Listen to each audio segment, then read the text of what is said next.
Mzazi lazima afahamu kwamba maisha anayoishi leo ndio maisha atakayoishi mtoto wake. Mara nyingi sana katika maisha yetu tunayoishi, tunachukulia watoto kama ni watu ambao hawaoni maisha yetu. Lakini kuna vitu vingi sana ambavyo wao huvichukua moja kwa moja kutoka kwetu.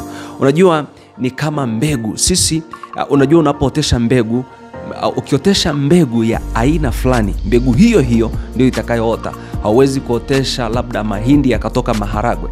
Itatoka kile kile ambacho umeotesha. Sasa aina ya maisha na namna ambavyo mzazi anaishi, vivyo hivyo ndivyo mtoto wake anavyokuwa. Na ndio maana ni lazima sana mzazi kushughulika na aina ya maisha yake, kujua namna gani anaishi, ili mwisho wa siku aweze kumpata mtoto ambaye ana namna nzuri ambayo itamfaa Mungu, itafaa jamii na itafaa taifa kwa maana ya uzao wake. Unajua kuna faida mbili za kumfundisha mtoto maadili vizuri ya kimungu na kumkuza katika tabia njema inayompendeza Mungu.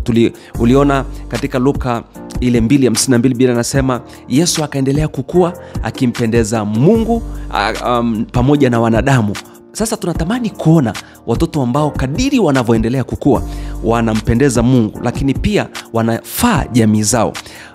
Mzazi, kuna faida mbili kuu za kumfundisha vizuri. Kwanza, mtoto anapata kitu cha kuwa nacho binafsi. Maana yake anakuwa akiwa na hali nzuri, anakuwa akiwa na hofu ya Mungu, anakuwa akimjua Mungu, anakuwa pia anaendelea kukua kiumri, yani akiwa na tabia njema. Lakini kitu cha pili, faida ya pili, huyu mtoto tunampa kitu cha kusafirisha kutoka kwake kwenda kwenye kizazi kingine. Unajua kama hujamfundisha mtoto kitu chochote, usitegemee kuna kitu kitahama kutoka kwake kwenda kwa watoto wake.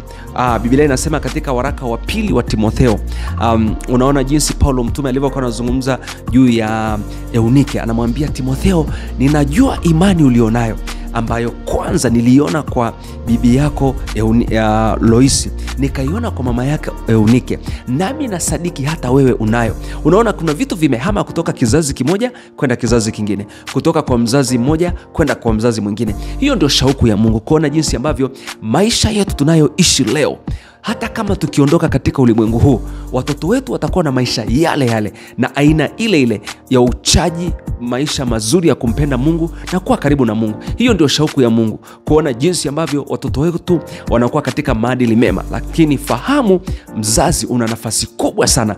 Maisha yako ya leo yataamua mtoto wako aweje kesho.